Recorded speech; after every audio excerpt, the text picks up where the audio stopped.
And we'll take a look at that in this section. Now, the format is in hex. It's a 16-bit hexadecimal field. It's case insensitive, so whether you do it in capitals or not makes no difference. So remember, A, B, C, D, E, F stands for 10, 11, 12, 13, 14, 15. Leading zeros in a field are optional, and we'll take a look at that in a minute. Successive fields of zeros can be represented as just colon, colon, only once per address. So one of the things, it takes a while to get used to an IPv6 address, but you really need to study your IPv6 addresses and how they look and how to minimize them. So let's pay attention to that. So here we've got 2031 colon 0000 colon 130F colon all zeros colon 09C0 colon 876A colon 130B. Okay, take a breath. Now I can just take these zeros and just say colon 0 just to get rid of it as here 2031 colon 0 colon 130F. Now look at this, colon colon. Now this can represent more than 2 bytes. This just says, hey, the next bytes until you see another number, if any, are all zeros. So for example, if this was all zeros here, I could just leave this as blank as colon colon saying, hey, the rest of the address is all zeros. But we can't do this. Be very careful here. We can't say 2031 colon colon saying there's 2 bytes of zeros and then more. We can only have 1 double colon in an address. So be very clear that we cannot have double colons in an address. If you're studying for your CCNA objectives, I would study this screen carefully. And also make sure you follow this up by reading chapter 13 in my book. Can be represented as 2031 colon 0 colon. We can't have colon colon. Now, look at this, FF01, check this out, colon 0, these are all zeros, and then a 1 at the end. We could do something like this. Everything is zeros until we reach the 1. So this, we might see this more often than not. If we also had something like this, which by the way is your what? Well, this is your loopback interface, colon colon 1. So anyways, we could represent everything before the 1 just proceeding as colon colon. Every time we see colon colon, says everything is zeros. And then of course here, which we typically won't see too often, is just colon colon. Now to go back and summarize this screen, because I was telling you how important it is, this is a typical address, but we won't see it written out like this, not too often at all. We have to understand that if we started with 2031, zeros here, 130F, and then the rest of these were 0, all the way to here, so this was all zeros from here to here, that this would only be represented as colon colon.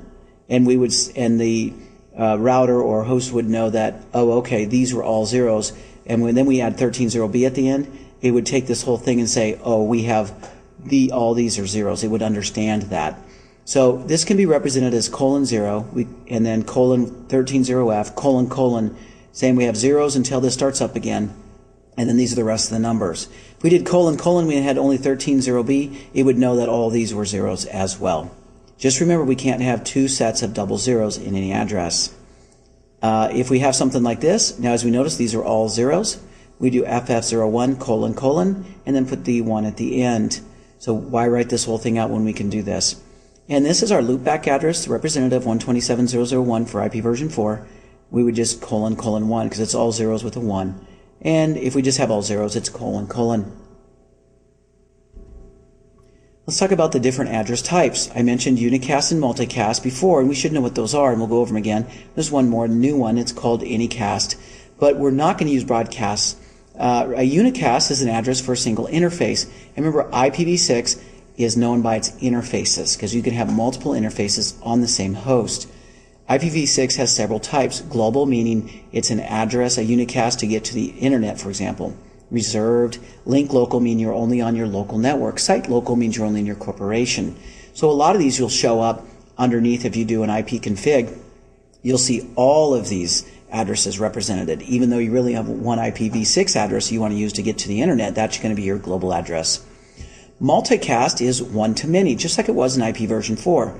More efficient use of the network, uses a larger address range. Multicasting hasn't done anything different. Multicasting has always been complex and had a lot to it. We just use more of its complexity in IP version 6, and it becomes very important within IP version 6. So reading about multicasting, after you take your CCNA exam, I would come back and really try to understand, if you're working on IPv6, Cisco routers and so on, I would really read a book on multicasting. Anycasts are one to nearest, so we're going to send an address to the nearest. So think of it almost like a broadcast, but not really, in the sense that we're going to send one to the nearest IPv6 host, and only that host will get it and no one else will get it. So multiple devices share the same address. All Anycast nodes should provide the same service. Source devices send packets to Anycast address.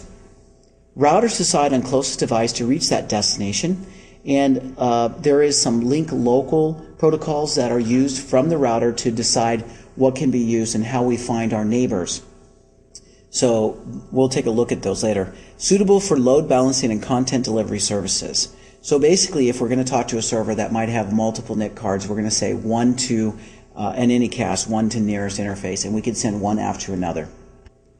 IPv6 unicast addressing. There are different types of IPv6 unicast addressing. We must understand the differences. The global starts with 2000. This is what's assigned by the IANA to allow us to get onto the internet, as well as reserved, what we could get for a corporation, by the IETF. Private addresses are link local. Think of them as our 192.168 or 172.16s. These are all going to start with FE80. So we'll see these assigned to our nodes if we do an IP config. Whether we like it or not, we're always going to have an FE80. This is our private or link local address is always assigned in how we talk on our local link. Again, think of them as your private addresses. The loopback is always : : 1, unspecified : : Now remember, a single interface may be assigned multiple IPv6 addresses: unicast, anycast, and multicast. IPv6 addressing rules are covered by multiple RFCs. Now let's take a look at how we break up a global unicast, and this is important because this is how we configure our routers. There are a couple different ways to do it, and again, I'm going to show you the easy way.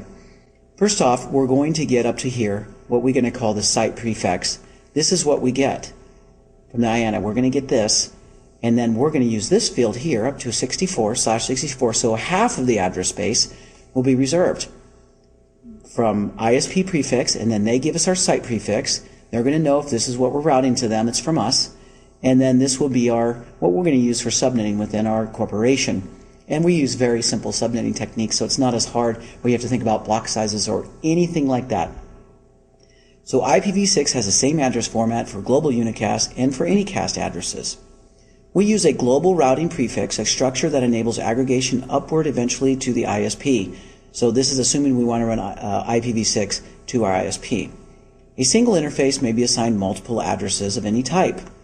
Every IPv6 enabled interface contains at least one loopback, so you'll see this : : 1 there, and you can always ping that.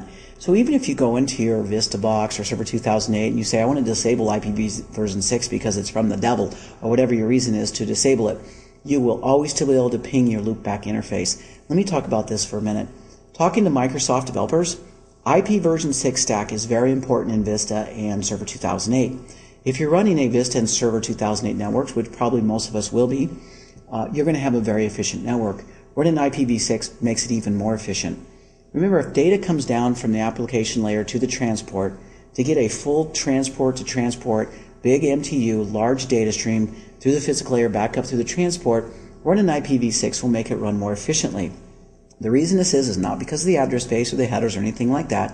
Just remember that the IP stack was completely rebuilt when they did Microsoft Vista and Server 2008. We don't run anything of the same stack from 2003 Server and from XP. They're not even close. So everything that comes from the transport layer must come down and go into IPv6. Even if you're only running IP version 4 and you've disabled IPv6, IPv6 is still enabled and running in the background. Every segment that comes down from the transport layer is handed to IPv6. If you're running IP version 4, IPv6 then hands it to IP version 4, then down to the data link layer. I'm not making this up. It really does do this. Then you're going to go over using IPv4 to the other host. It'll hand it to IP version 6 and then down to the transport. If you want the most efficient communication between Vista and Server 2008, notice I didn't say XP to Server 2008 or from XP or from Vista to Server 2003. This is not going to matter. If you have Vista and Server 2008, you want to run IPv6 for efficiency's sake, because everything's going to go through IP version 6 whether you disable it or not. This is what I'm going to use when we configure our routers in the lab. I'm going to have two routers. What I'm going to do is have a site prefix And then I'm just going to create a subnet, and I can make up any numbers. We have so many, it's really unlimited. We never have to think about block sizes or masks or anything like that. Everything would just be a /64. And then we're going to allow the host to be automatically configured from the routers. We're going to make it really easy. And absolutely, I'm not showing anything you can't do in your corporation right now. So link local addresses, remember, are used only on your local network and won't go through a router. So they have a scope limited to the link and are dynamically created in all IPv6 interfaces. They all start with FE80, and that's how you can see them. So they'll talk to your neighbors. If you have two IPv6 devices on the same network, they will see each other and start communicating. Link local addresses are used for automatic address configuration, neighbor discovery, and router discovery. We don't need default gateways anymore. We never have to worry about that problem. Once we put the address on the router, that network address is given out to all the hosts. The router advertises itself to everyone on the link, and now we can use it. All the hosts will use it. This allows us to have more than one router on the same network, and we don't have to worry about default gateways because we could use either one. It wouldn't make any difference. If we're doing this with IP version 4, this capability is not available. We have to run proxy ARP, or we have to do HSRP, hot standby router protocol, which means that only one router is really working and one's on standby. IPv6 fixes this issue. IP version 4 had a lot of flaws, and this was one of them. You couldn't have more than one